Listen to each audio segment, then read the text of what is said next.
Okay, so the first thing, when we add and subtract monomials, we have to make sure that we have like terms. If we do not have like terms, we cannot combine. And if we have like terms, then they have to stay alike when we add or subtract, okay? If I take 6 apples plus 5 apples, I'm getting 11 apples. I'm not getting 11 bananas, okay? It has to stay the same, okay? So, in this problem right here, since we have x squared y on both terms, we can do the subtraction, okay? So we can subtract the coefficient and then keep the like terms alike. Wouldn't negative x squared y would work also, or would the negative 1? So, do I need this one right here? Not necessarily. If you write it like this, that would be fine. Okay? Either one is fine. Okay? Now, if we subtract 6w from 8w, what is that? Okay, that's 2w because I'm taking 8w minus 6w. Okay. Now, the product rule. If we have the same base and we're multiplying, then with our exponents, we are going to add them.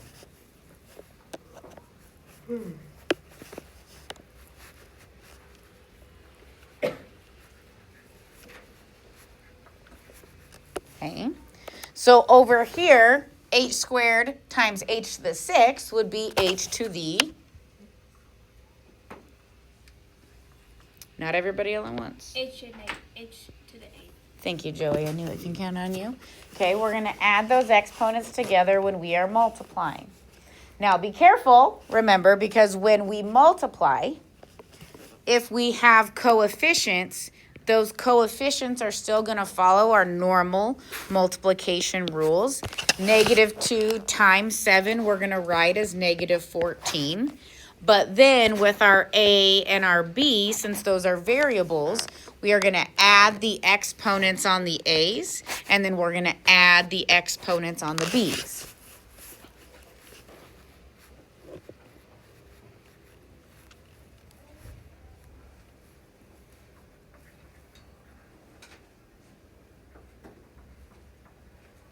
Okay.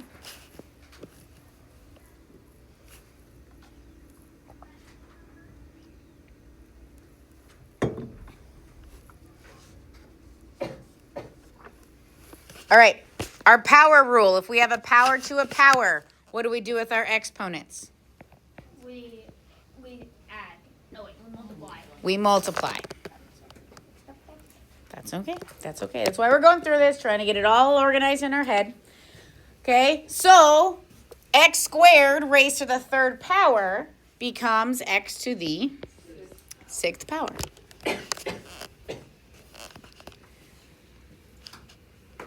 Okay, we then have to be careful. If we do have a coefficient thrown in there, we need to make sure that the coefficient does get that power also. So here, when I have -2 squared, -2 times -2 is a +4. Please make sure you're thinking about that negative. And then m to the 5th raised to the 2 becomes n to the 10th. Okay. Now, we are multiplying 4m to the 10th by m to the 3rd. So that would become 4m to the 13th. We're going to add our exponents now that we are multiplying.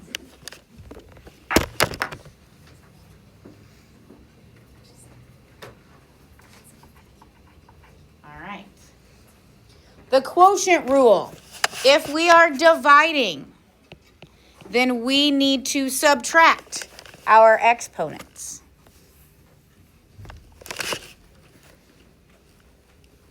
Okay. Does that mean we're gonna, never mind, I'm gonna back up. Okay. 27 divided by 42. Do I subtract those? No, those are normal rules. You would take 9 over 14. 9 over 14 is what I'm hearing? Yes. Yuck. And then I have x to the 5th over x. We know that that is an x to the 1st. So if I subtract my exponents, that would be an x to the 4th. And we're going to keep it in the numerator since it's positive.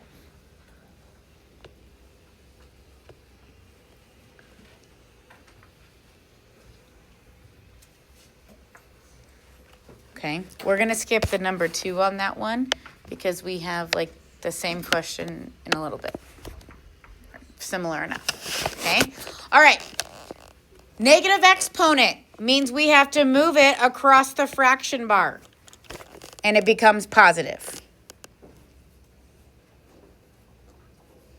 Okay, the hardest thing about this is remembering to look for the negative exponent, not the negative number. So, does negative 5 have a negative exponent? No, so it stays, and the x squared comes down to the denominator. Okay.